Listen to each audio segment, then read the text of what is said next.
O presidente fala o seguinte, olha, é um direito do cidadão sair andando pela rua. O Poder Judiciário determinou que haja, por 10 dias, a suspensão quase total desse fluxo de veículos. Essa história de lockdown, esse é o caminho do fracasso. Governador, prefeito, né? Se desculpa, faz a coisa certa. Esse é o Entretanto, o podcast que vai te ajudar a navegar entre o economês e o juridiquês. Eu sou a Laura Carvalho, professora de Economia da USP. E eu sou Renan Quinalha, professor de Direito da Unifesp.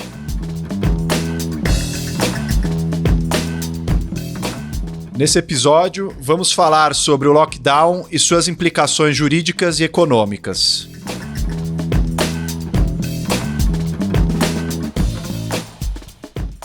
Laura, no nosso último episódio, a gente discutiu a requisição dos leitos privados pelo SUS e essa campanha muito bacana que está em curso da hashtag Vidas Iguais, o leito para todos.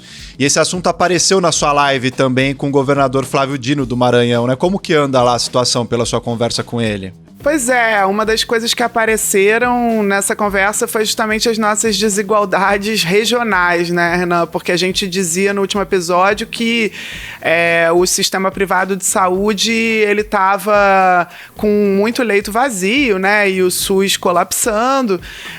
Isso vale mesmo para capitais do Sudeste, mas lá em São Luís, o que o governador disse é que eles até fizeram, né, o decreto para requisição dos leitos privados para o SUS, mas que tem muito poucos leitos que eles estão conseguindo ainda, porque o próprio sistema privado também está colapsando, né? E aí a gente vê como que tem muito menos hospital, tanto público quanto privado, nessas regiões mais pobres do país, né? Isso mostra como esse enfrentamento tem que ser feito de modo regionalizado e toda essa situação complexa de um país do tamanho do Brasil, como a gente vai discutir hoje também no episódio.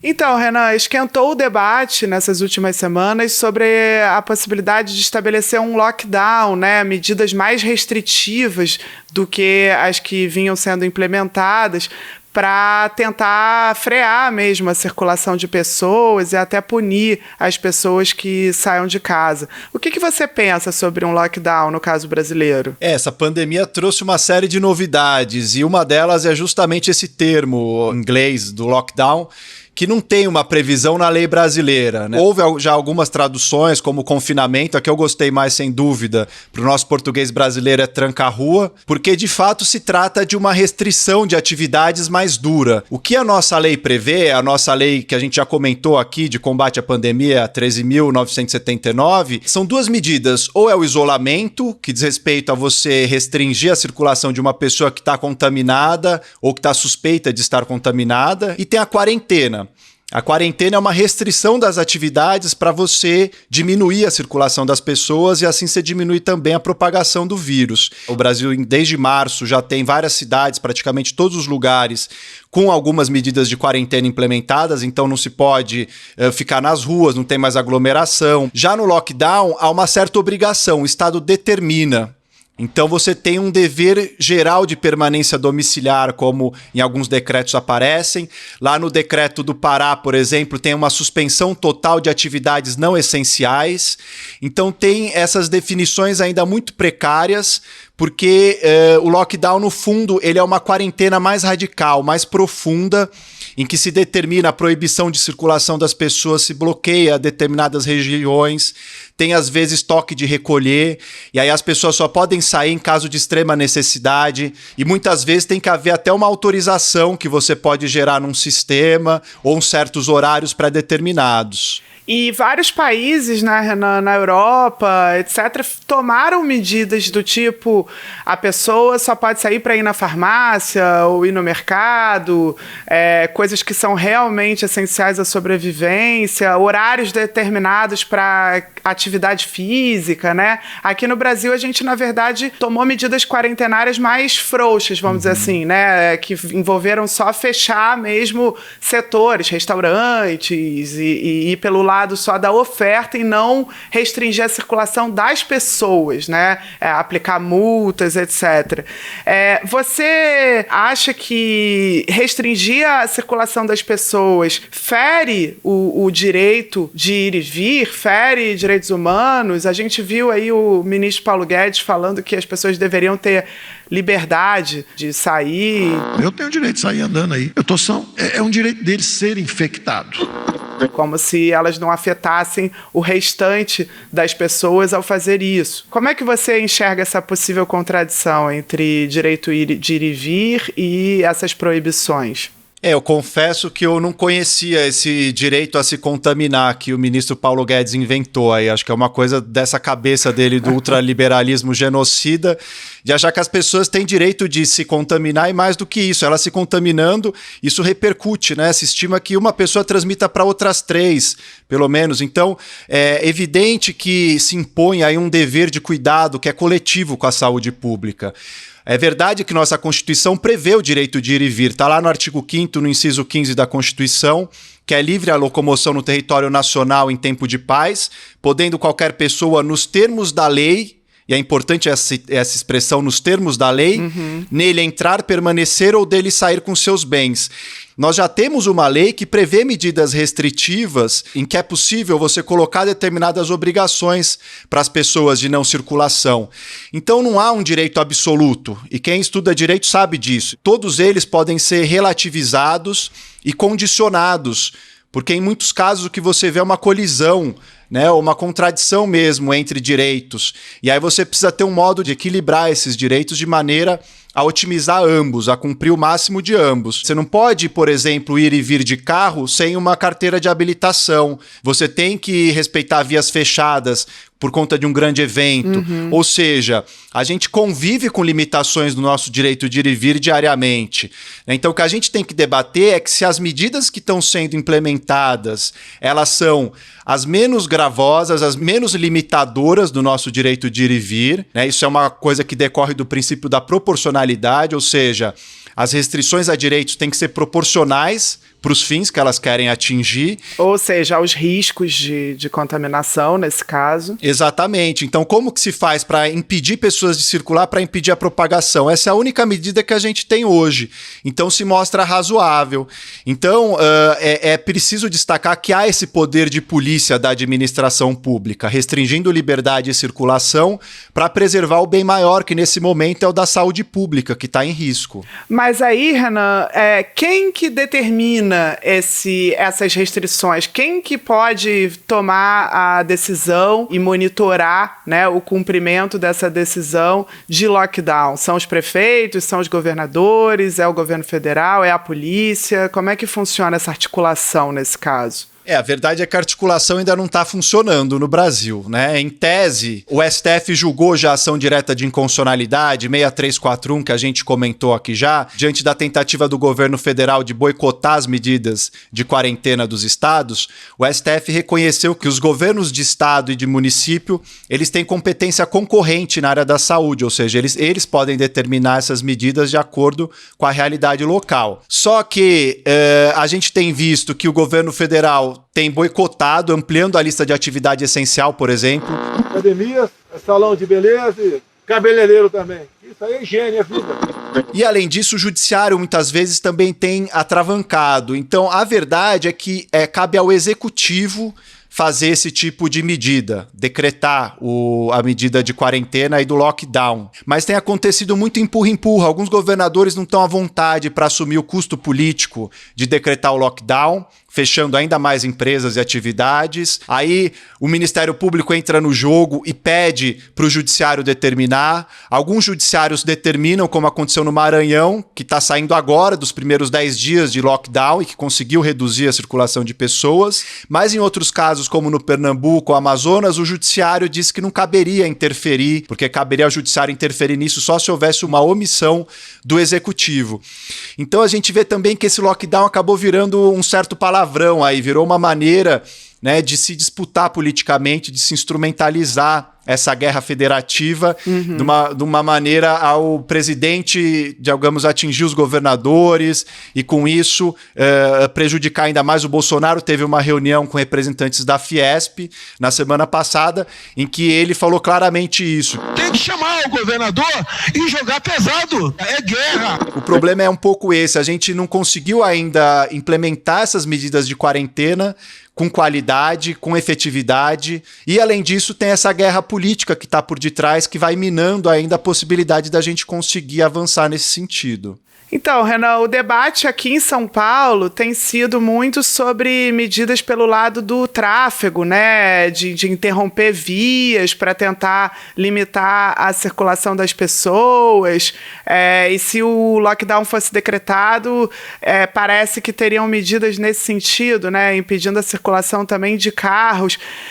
Como é que isso acontece no caso, por exemplo, de pessoas que moram em outros municípios, né? E que não estão sob efeito de lockdown, mas que a gente sabe que estão ao redor da grande São Paulo, vindo para trabalhar em São Paulo? Os municípios que têm decretado lockdown, São Paulo ainda não fez, mas está cogitando isso, talvez para os próximos dias. Como disse já o governador, esse tema está sobre a mesa para que, sendo apontado como necessário e efetivo, ele possa ser implementado. Mas os municípios que já decretaram, eles também restringiram a circulação de carros, seja através de sistema de rodízios, seja bloqueando determinadas vias em que a fiscalização só passa nas principais vias, justificando que está de fato saindo por uma situação emergencial. São Paulo fez uma tentativa de rodízio ampliado, né, de dia par, ímpar, porque é uma coisa muito nova, na verdade. Então se achou que com isso haveria uma redução do tráfego de carros, mas a verdade é que parece que não funcionou tão bem. Então a prefeitura acabou voltando atrás, até mesmo porque São Paulo tem uma característica de urbanização que é justamente de ser um centro que está com uma série de outras cidades conurbadas, ou seja, você não consegue fazer uma medida isolada em São Paulo se você não abranger Guarulhos, Osasco, cidades muito grandes do entorno de São Paulo e que são cidades moradia muitas vezes. As pessoas trabalham em São Paulo e moram nessas regiões. Então, sem dúvida nenhuma, é preciso pensar uma medida de lockdown numa cidade como São Paulo a partir dessa situação específica de relação com os outros municípios. Então, exige essa articulação entre as prefeituras e o governo do estado. Renan, acho que essas medidas pelo lado do rodízio, né, e dos obstáculos para a circulação de automóveis, na verdade, elas são um caso meio intermediário aí entre as medidas de quarentena que a gente já vinha tomando e o lockdown entendido como realmente a proibição de sair de casa para algo não essencial, né? No fundo, a Prefeitura de São Paulo, ela utiliza o rodízio, que já era algo praticado, né? Você já tinha uma restrição à circulação de automóveis em determinados dias da semana, de acordo com as placas, para evitar também, talvez, proibir de fato as pessoas de saírem de casa, tentando só dificultar, né, essa circulação pelo lado dos incentivos, né? Sim, porque são medidas muito complexas e a gente tem vários vértices de poder que estão de alguma maneira atuando para determinar qual é a resultante dela. Então, por mais que haja disposição política muitas vezes de fazer algo mais radical, né, e já de fato decretar o lockdown, a gente nota que muitas vezes intervém o Poder Judiciário, o governo federal também, joga o empresariado contra, ou seja, há uma série de linhas de força que vão de alguma maneira fazendo com que a saída mais interessante seja aos poucos incrementar, digamos, a medida mais dura e você vai cada vez mais fechando e as pessoas vão sentindo menos, né, digamos, porque já estão numa situação ali de conviver com aquilo, de se acostumando, só que por outro lado também vai havendo um desgaste, porque a adesão vai durando muito tempo.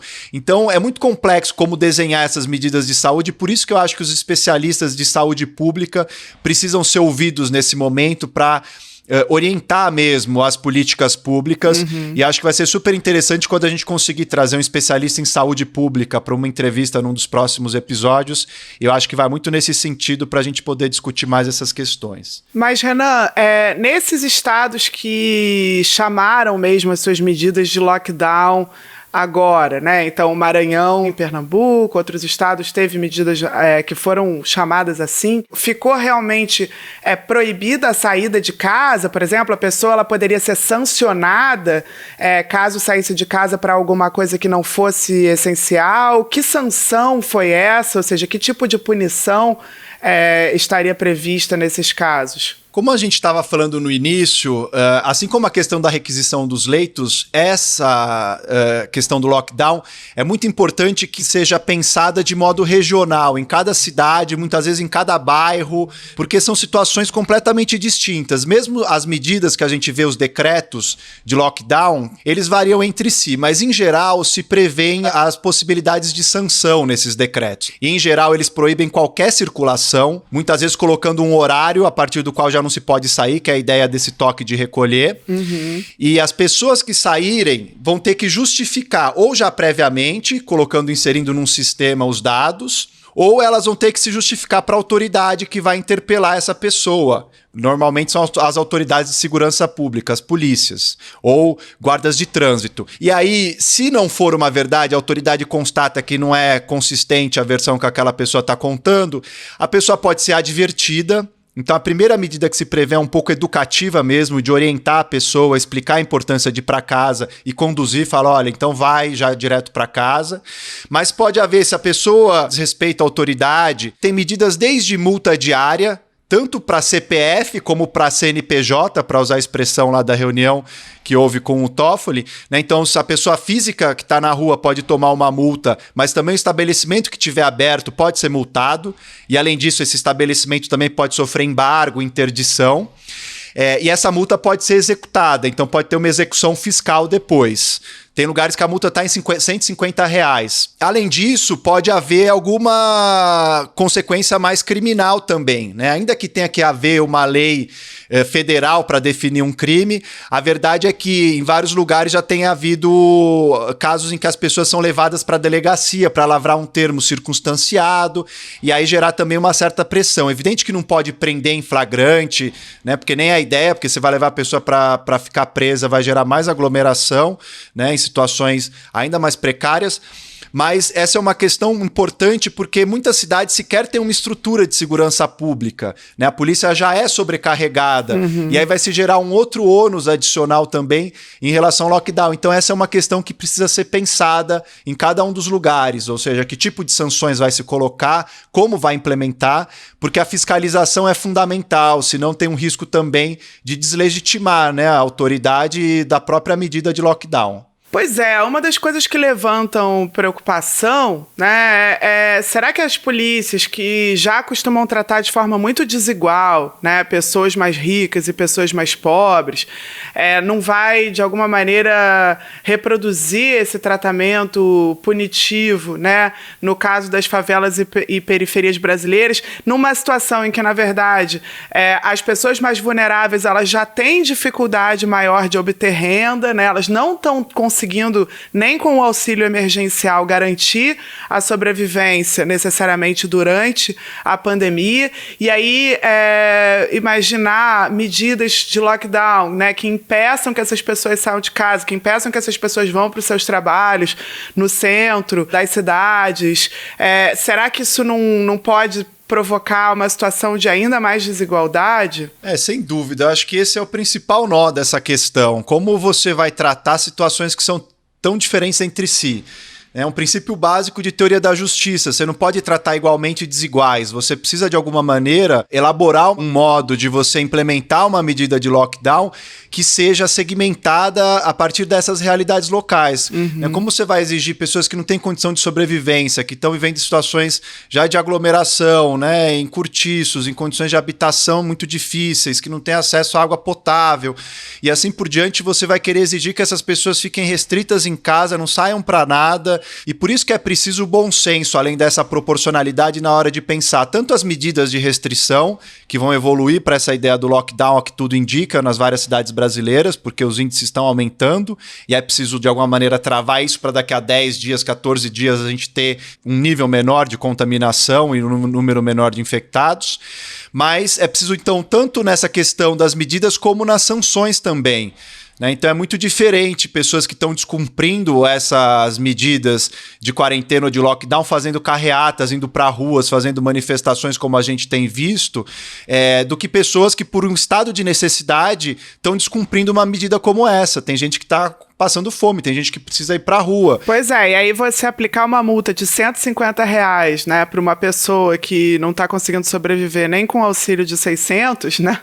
Pode ser um problema. Exatamente. Então a gente precisa acompanhar muito de perto essa situação de como essas medidas podem evoluir para que não haja ainda um aprofundamento maior do que já está havendo dessa crise econômica, como a gente já debateu, da desigualdade brasileira. E muito menos uma punição excessiva sobre as pessoas mais pobres que, por um estado de necessidade, muitas vezes não conseguem cumprir essas medidas. E isso precisa ser considerado, sem dúvida nenhuma, quando houver a fiscalização das medidas de quarentena e de lockdown.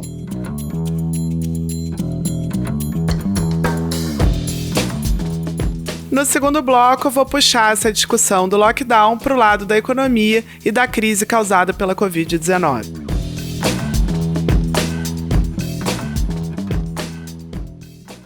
Laura, uma das questões centrais dessa crise sanitária é justamente os reflexos econômicos que a gente tem visto, né? Desde a recessão, o desemprego, a renda caindo, enfim, uma série de impactos que a gente tem discutido em diversos episódios aqui do Entretanto. E uma coisa que tem também permeado essa tensão federativa, né, essa guerra do presidente com os governadores, diz respeito justamente à diferença de leitura sobre o que é a causa dessa crise econômica. O presidente tenta jogar isso no colo dos governadores como se fosse uma responsabilidade das medidas sanitárias, das medidas quarentenárias. Por outro lado, os governadores têm alegado que não é uma responsabilidade deles, porque o que eles estão fazendo é salvar vidas e também a economia, e que é preciso, nesse momento mesmo, priorizar essa dimensão da saúde pública. Como que você vê esse debate sobre a causalidade da crise econômica? Se é uma culpa da quarentena, se é uma culpa de outros fatores, enfim, como que você lê isso? Não, eu acho que a primeira coisa que já está ficando cada vez mais clara, inclusive pela experiência que outros países estão tendo nessa pandemia, é que a crise, a origem dessa crise é a pandemia, né? Não são as medidas quarentenárias tomadas para o combate à pandemia. E eu acho que isso é um ponto que parece óbvio, mas que é importante, porque a solução dessa crise, então, ela também não é acabar com as medidas quarentenárias. Ela exige o combate à origem, que é o vírus, né? Então, a gente já falou aqui em outro episódio da diferença dessa crise, por exemplo, para a crise de 1929, para a crise de 2008, né? Que foram crises que tiveram origem no setor financeiro, contaminaram o setor real da economia, e a solução passou por medidas de estímulo macroeconômico, né? Que tentassem reativar, por exemplo, a demanda, o consumo das famílias para fazer a economia voltar a girar. Nesse caso, a situação ela é bem diferente. Primeiro porque você não consegue ter os instrumentos convencionais macroeconômicos à disposição. Você não consegue fazer as pessoas voltarem a consumir porque nem é desejável. Ao fazer isso, você, na verdade, está agravando aquilo que causou a crise em primeiro lugar, que é a questão sanitária, né?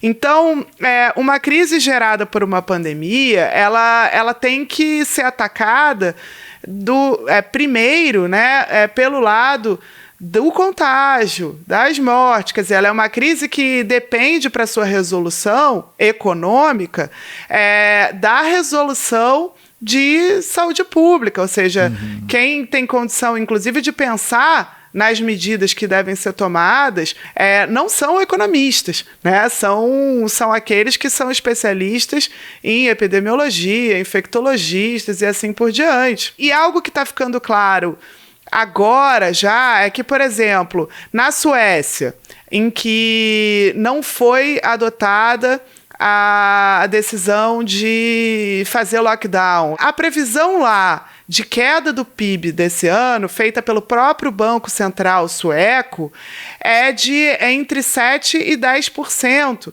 Uma recessão de magnitude semelhante à que está sendo prevista na Alemanha, né, onde já se fala em queda de 9%.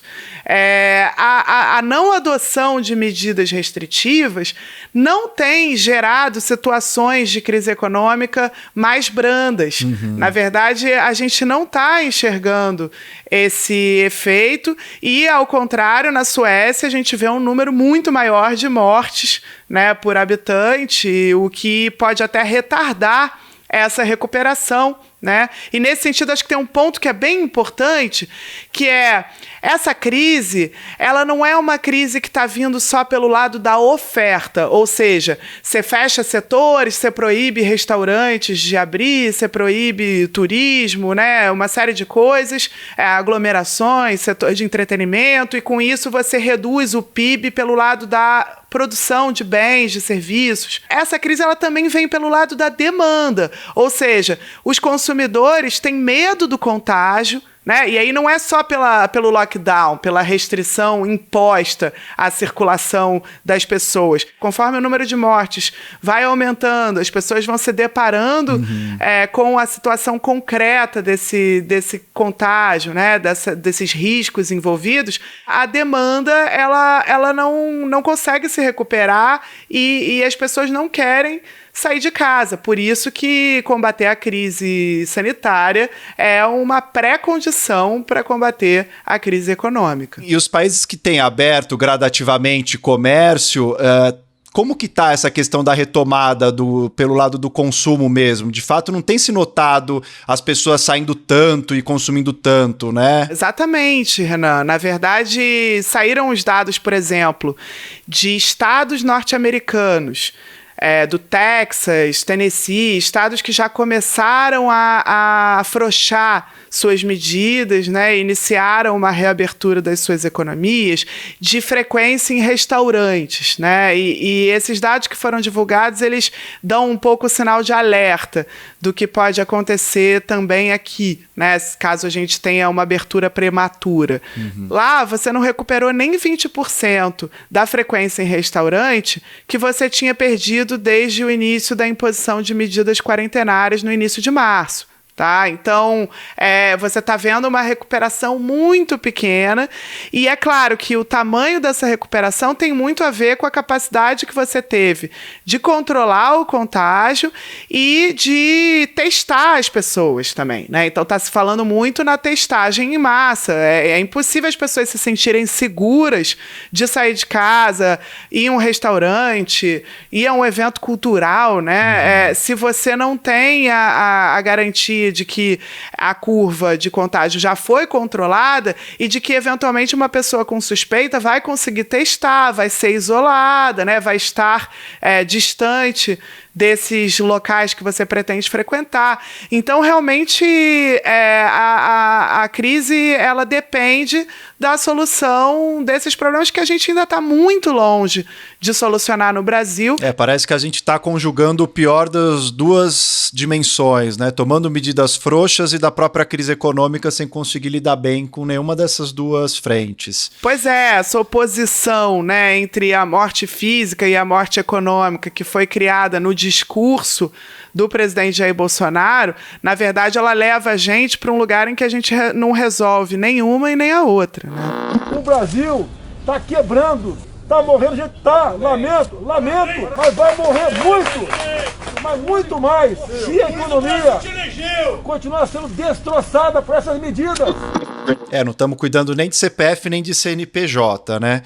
Mas em relação a essa questão do lockdown, dos grandes receios nessa discussão pública, além de uma certa demonização que tem acontecido do termo, né, esse receio de que possa fechar tudo e que os impactos vão ser ainda mais dramáticos, Você acha que se apertar as medidas quarentenárias, né, chegando a um lockdown, isso depois para a retomada vai adiar ainda mais, vai dificultar mais essa retomada, ou você não vê dessa maneira? Olha, eu acho que a decisão sobre o lockdown, né, Renan, ela tem que ser feita, como você disse antes, localmente, e ela tem que ser tomada pelos especialistas em saúde pública. Né? Então, ela não é uma decisão que cabe aos economistas discutir, inclusive. Agora, pensando do ponto de vista da retomada econômica, o que me parece é que as medidas melhores para garantir essa retomada são justamente aquelas que vão conseguir controlar o contágio. E isso vai, em alguns casos, depender de um lockdown, pelo que parece ser o debate entre os especialistas em saúde pública, em outros não. Né? As situações das cidades, por exemplo, são muito diferentes das situações de meios rurais. Acho que cada caso realmente é um caso, vai depender de como o contágio está se dando em cada localidade, a capacidade do sistema hospitalar em cada localidade, e eu acho que pensar em recuperação, na verdade, é alguma coisa que a gente vai demorar um pouquinho para conseguir fazer enquanto não tiverem sido tomadas as medidas necessárias para o controle do contágio e do número de óbitos. Mas considerando esse tempo um tanto indeterminado aí da gente passar o pico e controlar a pandemia, né, o grau de transmissão dela, a gente passou por alguns desses temas em episódios anteriores, mas o que pode ser feito para aliviar um pouco os impactos dessa crise nesse momento, até chegar pelo menos essa superação da pandemia? Então, justamente a via que a gente tem para não criar essa contradição entre a morte física e a morte econômica, a morte de CPFs e a morte de CNPJs, né? E conseguir, ao mesmo tempo, atacar os dois problemas, num primeiro momento em que ainda vigora a necessidade de ficar em casa e de fechar atividades, etc., em que as medidas quarentenárias ainda estão impostas porque o contágio ainda não foi controlado, o que a gente tem que tentar fazer é justamente aliviar os efeitos da crise para garantir a sobrevivência das pessoas e das empresas. Então, o auxílio emergencial, é claro, que se enquadra. A gente tem uma previsão de 3 meses de pagamento desse auxílio e pode ser necessário, e a meu ver vai ser necessário, estender por mais tempo esse benefício. A gente teve vários problemas também na implementação. Filas continuam nessa e em outras agências da Caixa. Muitos brasileiros têm reclamado de falhas no acesso ao sistema e de negativas injustificáveis. Faz diferença, mas eu acho que a medida ela vai na direção correta. A gente tem aí uma transferência de renda para que as pessoas consigam ficar em casa e não se expor ao contágio e, ao mesmo tempo, manter sua subsistência, né? E pelo lado das empresas, medidas que evitem o fechamento desses negócios, para que na recuperação a gente não tenha um monte de empresas fechadas, empregos e vínculos empregatícios perdidos, né? Que certamente dificultariam uma retomada, né? Então, de um lado, você não quer que as pessoas entrem numa espiral de pobreza, mas você também não quer que as empresas sejam fechadas, e isso certamente teria um impacto de tornar a recuperação muito mais difícil, muito mais lenta. Para isso, você precisa ter medidas pelo lado do crédito, né, empréstimos, sobretudo para micro, pequenas e médias empresas, a juros baratos, para que elas consigam sobreviver. Isso depende de políticas do BNDES, que, aliás, vinha sendo desmontado, né, Renan? Então, o BNDES, por exemplo, demorou a conseguir, nem está com os recursos para agir o suficiente. A política, as linhas de crédito criada demoraram também a serem implementadas. Então, tem vários problemas por esse aspecto aí. E, além disso, você tem as medidas para tentar fazer com que as empresas mantenham seus trabalhadores, consigam pagar os salários, que a gente já discutiu também em outro episódio, né? A medida provisória tomada nesse sentido também foi insuficiente, porque, claro, ela aliviou o custo para as empresas, mas ela acabou penalizando os trabalhadores, que só conseguiram uma parte do seguro-desemprego, nesse caso, e não manter os seus salários, né? Sobretudo para aqueles que ganham mais de 3 salários mínimos. Enfim, esse conjunto de medidas é o que você pode fazer no momento, e aí, caso o vírus seja de fato controlado, supondo que a gente vai chegar lá, né? Às vezes no Brasil a gente começa a achar que não vamos nem chegar nesse ponto, né? Já seria um longo caminho caso a gente estivesse fazendo as coisas do jeito certo, né? Mas se a gente chegar lá, aí sim a gente pode pensar medidas mais convencionais de estímulo mesmo, macroeconômico, como aquelas que já foram tomadas em outras crises, na crise de 2008, por exemplo, para conseguir reativar a demanda, o consumo e assim as vendas das empresas e os investimentos.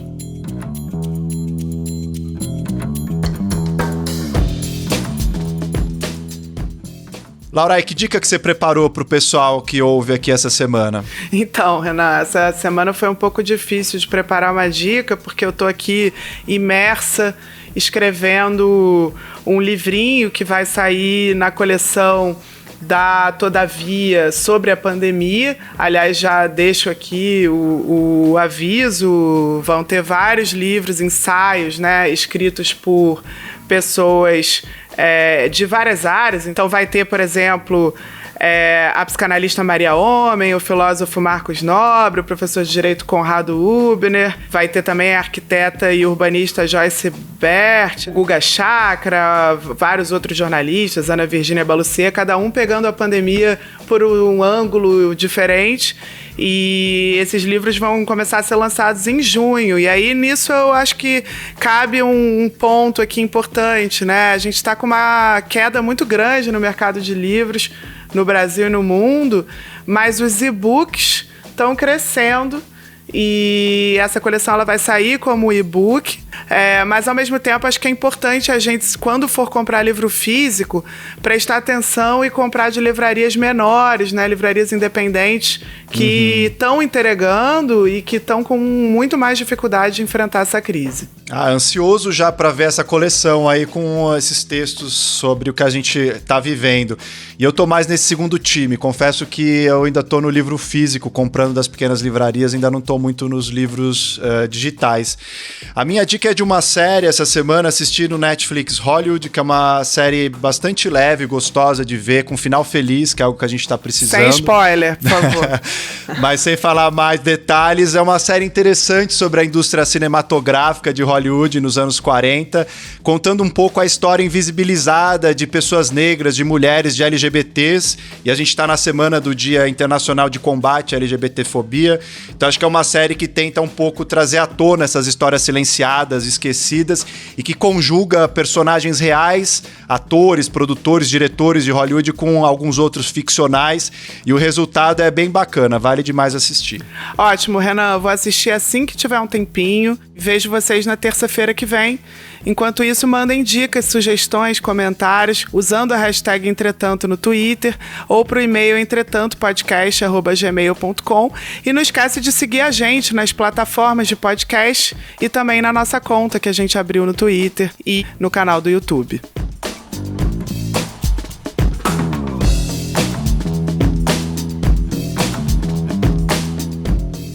O Entretanto é uma produção da Mira Filmes, com direção do Bruno Orovics, edição da Júlia Leite e do Bruno Orovics e produção do Gustavo Rosa de Moura e da Marina Persson. Para falar com a gente, mande um e-mail para entretantopodcast@gmail.com ou use a hashtag Entretanto nas redes sociais.